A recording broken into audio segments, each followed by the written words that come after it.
As much time as he may consume to Mr. Burgess of Texas. The gentleman from Texas is recognized for as much time as he may consume. And I thank the gentleman for yielding.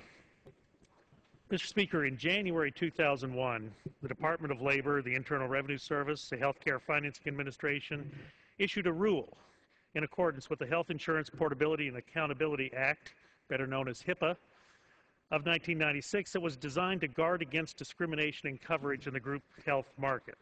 While addressing the issue of discrimination based upon participation in certain activities, these rules allowed continued discrimination in the form of non-payment based upon the source of the injury. So in other words, you could have an employer-sponsored health insurance, which many of us do, have your premiums deducted from your paycheck, and yet be responsible for paying your own medical treatment if you were harmed. Trip and fall at home? No problem. Trip and fall while skiing on vacation with the family, and you get the bill. This is simply unfair. People are led to believe that care for a broken arm, for example, is the same regardless of how the injury happened, but in fact that is not the case. The lack of clarity underlying these exclusions has created a confusing situation for individuals that may ride motorcycles, horses, snowmobiles, or participate in other activities that could result in an injury. Millions of Americans enjoy these activities safely every year within the framework of state laws and utilizing proper safety precautions. The bill we are voting on today will take away the ambiguity and make certain that people are aware of any such restrictions in their coverage. Again, this is not a bill that will require anything new to be done other than people be told up front and in plain language if there are limitations on their health care policy. We're going to stand up and shine a light on these exclusions so that Americans will not be caught off guard by exclusions buried deep within an insurance plan.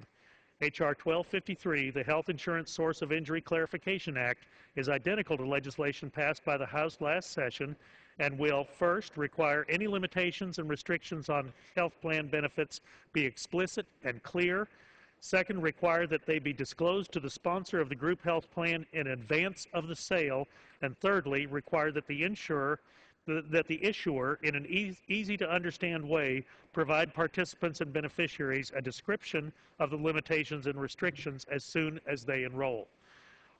For those who are concerned about the potential cost of the bill, I do have a score from the Congressional Budget Office. Their cost estimate that H.R. 1253 would have no significant impact upon the federal budget. Further, they go on to say that making the information more easily understood would generate only negligible costs. H.R. 1253 contains no intergovernmental mandates as defined. So, Mr. Speaker, I again want to thank Representative Bart Stupak from Michigan in his steadfast help in this bill. It has been a long process to get this passed. I certainly want to thank Chairman Waxman for his participation, and a special recognition to former Chairman John Dingell, who helped us get this bill passed in the last Congress. We passed it late in the last Congress. The Senate did not get the work finished. We're passing it early in this Congress to allow the other body ample time to see this bill become law. And I'll yield back the balance of my time. The gentleman from Texas, Mr. Burgess, yields back the balance of his time. The gentleman from Louisiana reserves the balance of his time. The gentleman from New Jersey. I have no additional speakers. I would ask the gentleman from Louisiana if he does. Mr. Speaker, I would yield the balance of my time.